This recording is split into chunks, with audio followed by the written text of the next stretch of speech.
Hi everyone, welcome back to the channel. Today I will show you how to create a bin range in Excel.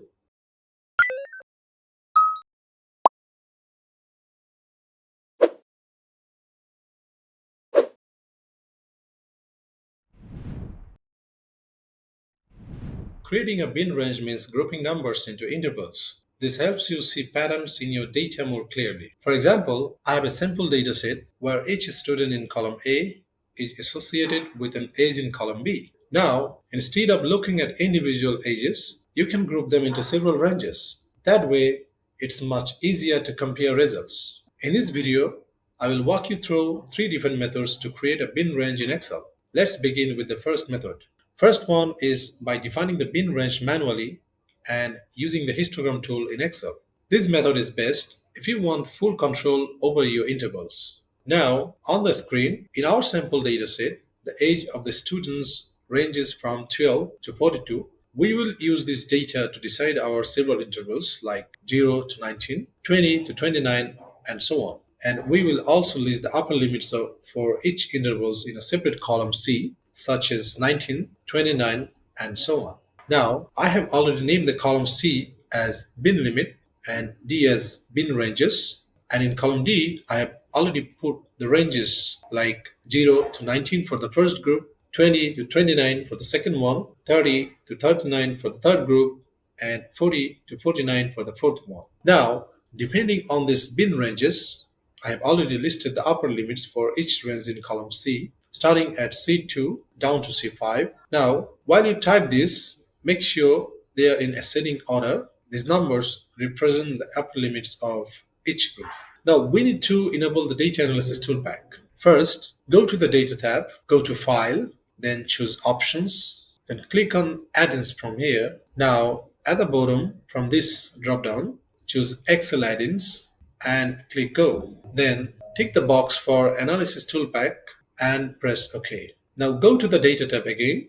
You will see an option called Data Analysis on the right side. Click on it and select Histogram from here, then click OK. In the histogram dialog box, set your input range as the ages, which are in B2 to B11. For the bin range, select the cutoff points or the upper limits for each group that you typed in column C, including the header cell, so that's C1 to C5. We include C1 because it contains the header bin limit. By checking the levels box from here, Excel correctly uses this header for the first column in the output table. Next, choose where you want to see the results. You can either pick a cell in the same sheet like E2 or check the option for New Worksheet Fly if you want Excel to create the table and chart in a new sheet. I want to see the output in E2. And very importantly, make sure chart output is ticked so that Excel also creates a histogram chart. Now, click OK. Your frequency table and histogram are generated using your defined bins. So this method gives full control over how your data is grouped and is ideal when precise intervals are required.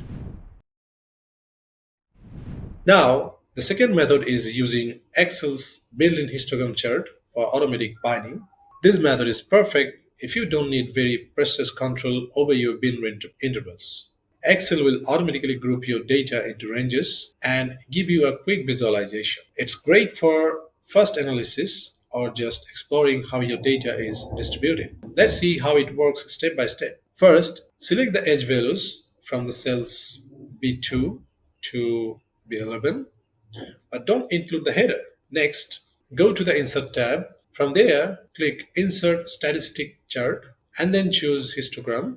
Excel will instantly create a histogram for you, automatically grouping your data into bins based on its distribution. If you want to customize these bins, just right-click on the horizontal axis and choose Format Axis from here. Now, inside this axis option, you can adjust the bin width or set the number of bins to control the grouping. I'm changing the bin width so the grouping is customized. You can even add an overflow bin and underflow bin to handle extreme values from here.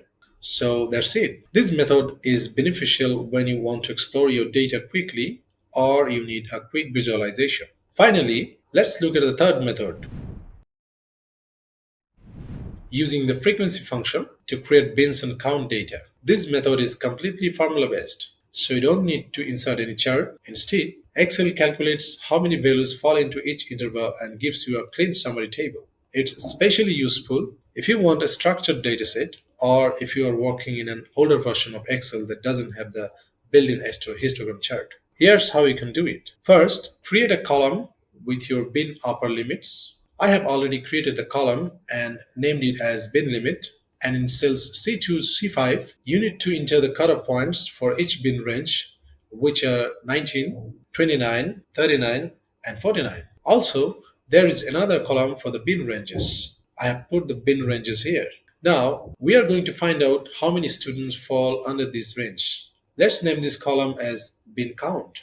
Next, select the range E2 to E5 and in the formula bar, type equal frequency, open bracket, then the ranges in age, which is B2 to B11, comma, then this range, which is C2 to C5. Now close the bracket. Now, since frequency is an array function here and it's an array entry, press Ctrl plus Shift plus Enter instead of just Enter. Excel will instantly return the count of values that fall into each bin. This method is simple, works in all versions of Excel, and it's great when you just need numbers rather than a visualization. So that's it for today. You now know the three methods to create a bin range in Excel. If you found this tutorial helpful, don't forget to like this video, subscribe and share it. Download the Excel sheet from the link below. And for more easy Excel tips and tricks, visit excelinsider.com. Thank you.